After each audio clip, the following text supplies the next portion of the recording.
Maintenant que j'ai ma carte, je peux tenter de faire une représentation euh, cartographique. Donc là, je vais créer une nouvelle mise en page. Je vais l'appeler revenu.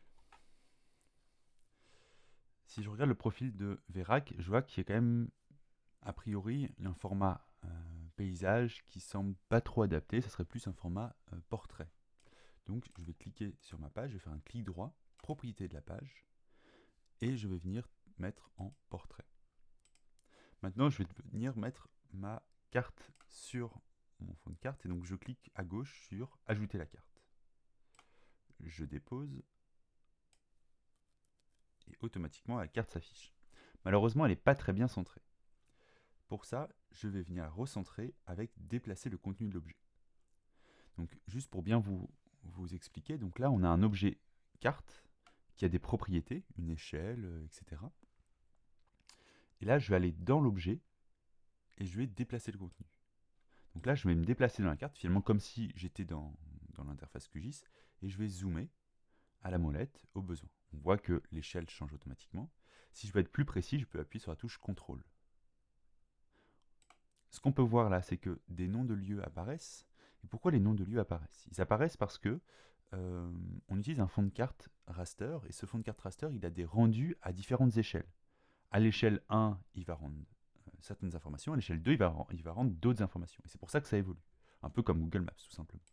Et donc, il va falloir qu'on navigue avec cette variation d'échelle. Là, j'ai ces informations-là, je peux mettre un titre.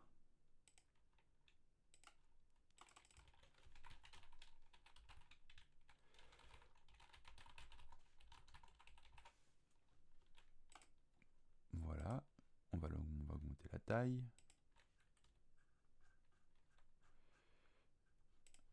On va mettre une échelle, toujours utile. Ah, on la replace. On peut mettre évidemment une légende. Là, j'ai beaucoup trop d'informations.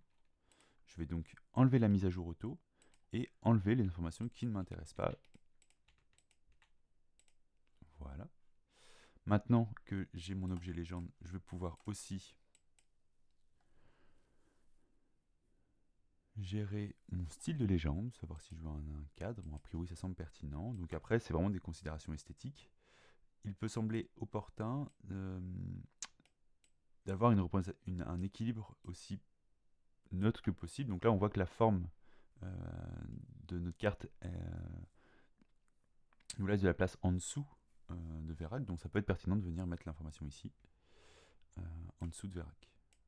Le titre n'est pas très fameux, on peut le modifier. Donc soit on active la mise à jour auto et là on a toutes ces informations, soit on l'active pas et du coup on peut modifier à la main.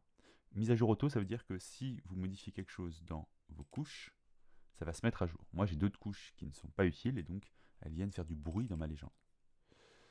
Voilà. Maintenant après je peux mettre un petit titre sur ma légende.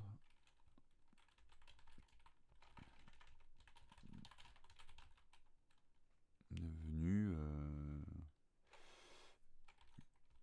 différent selon les zones. Si je vois que mon titre est trop long, je peux activer un retour à la ligne après une touche. J'appuie sur ce slash et là dans mon titre je vais mettre un petit slash. Comme ça, personne ne voit rien, c'est super et ça se répartit. En fait on dit à QGIS ce slash correspond à ce titre là. Voilà. On peut mettre une petite flèche du nord pour quand même se rassurer et bien dire que où est le nord. Bon, elle semble un peu grande celle-ci, je vais peut-être la diminuer de taille. Et voilà. C'est grossier, mais nous avons la plupart des informations. Je vous invite à faire une analyse, une lecture de carte, parce que là, je n'ai absolument pas lu ce que j'avais. Mais il n'empêche qu'il semble que j'ai quelques informations, en tout cas quelques tendances qui s'opèrent sur ma carte.